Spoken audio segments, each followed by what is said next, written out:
The little engines were busy clearing their railroad of leaves and broken branches. Peter, Sam, and Rusty often worked together. One day, Rusty helped Peter Sam to a water tower.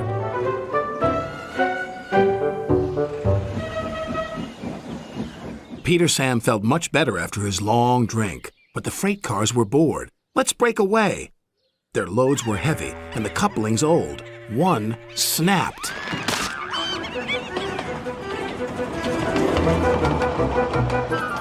Faster, faster, shouted the freight cars. A sign read slow steep bends and ravine ahead, but the silly cars never saw it. Then, it was too late.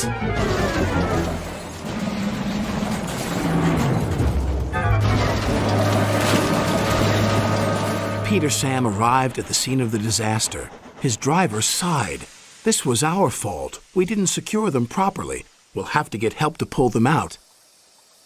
Sir Topham Hatt will be very annoyed. And he was. You will work in the yards until I can trust you again. Duncan was delighted with Peter Sam's dilemma. Fancy not securing your freight cars on a hill. They'll come back to spook you and your special funnel. Woo! And who's to say you're not afraid of ghosts? Snapped Rusty. Ghosts? Things that go bump in the night? Rubbish! Well, I'll tell you a story that will make your funnel quiver, Rusty said. A long time ago, a little engine was returning home. It was a misty, moonlit night. Suddenly, the engine lost control and plunged over the side into the swamps below.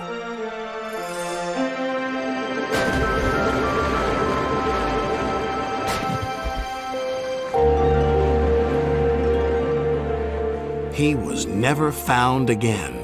But many a workman will tell you that when the moon is full, they have seen the little engine trying to get home. But he never reaches the other side. So what do you think of that, Duncan? Rubbish, replied Duncan. Never mind him, Peter Sam. He'd be frightened if he really saw a ghost. This gave Peter Sam's driver an idea. Let's play a trick on Duncan. The next day, he spoke to Duncan's driver and fireman, who agreed. We'll do it tonight. Duncan had to take coal cars to the slate mines and then bring cars back. Duncan's driver decided as part of the plan to cross the old iron bridge. Haunted bridge. Rubbish, snorted Duncan. It's as tame as a pet rabbit.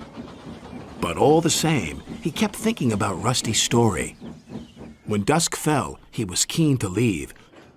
If we don't go now, Scarloey will take my favorite place in the sheds.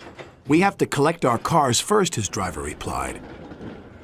He could see their plan was working because Duncan was nervous. When night fell, they set off. The mists were rising around the old iron bridge. Duncan whistled, and the sound echoed everywhere.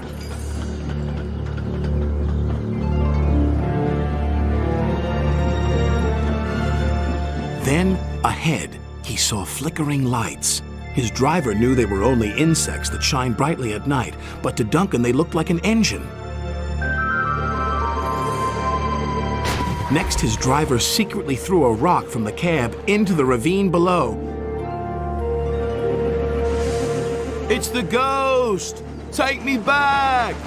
Take me back, please!